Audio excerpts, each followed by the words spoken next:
ওই ফিলিস্তিনের, লিখে রাখেন আপনারা, মিডিয়া দিয়ে প্রচার করে দিয়েন, এই ফিলিস্তিনের বাবে লুদ নামক জায়গায় তাদের মিসায়া, তথাকথিত মিসায়া মাসিহুদ দাজ্জালকে ঈসা আলাইহিস সালাম হত্যা করবেন ইনশাআল্লাহ।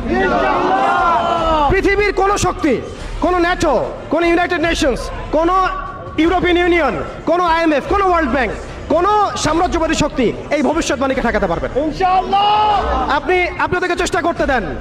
সারা পৃথিবীর সমস্ত মুসলমানকে যদি এখন তারা মেরে ফেলে, তবু এই অকাট্য ভবিষ্যৎবাণী ইনশাআল্লাহ তাআলা তারা পাল্টাতে পারবে না। এটা আমাদের আশার জায়গা, এটাই হচ্ছে চূড়ান্ত বিজয়। এবং ঈসা আলাইহিস সালামের হাতে আগামী 40 বছর, লিখে রাখেন আপনারা, এরপরের 40 বছর ওই বাইতুল মুকাদ্দাস থেকেই সারা বিশ্বে ইসলামী খিলাফা কায়েম হবে ইনশাআল্লাহ। যে খিলাফা শব্দটা এখন রাজনৈতিকভাবে আপনারা নিতে পারেন না, হজম করতে পারেন না। আমি জানি আপনারা জানেন না, অনেকেই এটা অজ্ঞতার কারণেও হতে পারে, তারা হয়তো জানেন না, আমরা জানাতে এসেছি। এই যে খিলাফা শব্দটা তারা নিতে পারে না, এই খিলাফাই হবে পৃথিবীর শেষ শাসন ইনশাআল্লাহ তাআলা। এই খিলাফা দিয়ে বিশ্ব শুরু হয়েছিল, এই খিলাফা দিয়েই বিশ্ব শেষ হবে। ঈসা আলাইহিস সালাম 40 বছর ওই জেরুজালেম থেকেই এই বিশ্বকে শাসন করবেন ইনশাআল্লাহ তাআলা। এটা লেখা হয়ে গেছে, কুদিয়াল আমর।